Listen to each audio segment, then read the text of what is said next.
ভাবুন তো, আপনি একটা দেশের রাজা, সোনার প্রাসাদ, অগণিত ধন সম্পদ, সৈন্যবাহিনী, বিলাসী জীবন, সব কিছু ছেড়ে দিয়ে আপনি গভীর অরণ্যে চলে গেলেন শুধুমাত্র আল্লাহর জন্য। আপনি কি পারবেন এটা করতে? হ্যাঁ, এমনটাই করেছিলেন হযরত ইব্রাহিম ইবনে আদহাম রহমতুল্লাহ আলাইহি।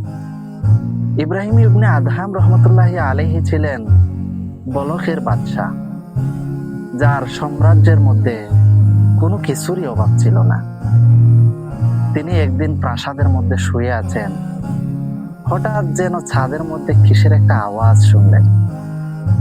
আওয়াজ শোনার পরে তিনি জিজ্ঞাসা করলেন, কে সেখানে? ওই ব্যক্তি উত্তর দিল, আমি এখানে ছাদের উপরে উট খুঁজতেছি।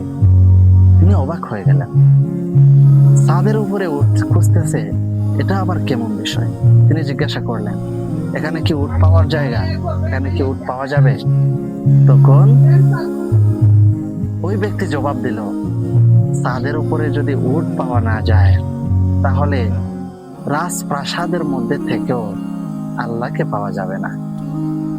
তখন ইব্রাহিম ইবনে আদহামের মনের মধ্যে এই কথাটা গিয়ে বেঁধে গেল।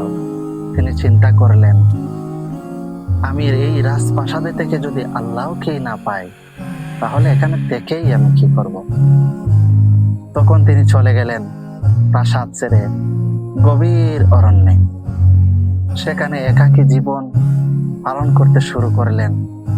রাত্রব্যাপী আল্লাহর ইবাদত এবং দিনব্যাপী আল্লাহর ধ্যানের মধ্যে মগ্ন হয়ে গেলেন। আশেপাশের মানুষজন দেখে অবাক হয়ে গেল। তিনি একটা দৃষ্টান্ত সৃষ্টি করে ফেললেন। এখন দেখা যাক আমরা কতটুকু পারবো আল্লাহর জন্য। আমাদের যা কিছু আছে তাই নিয়ে কি আমরা আল্লাহর জন্য সবকিছু ছাড়তে পারবো?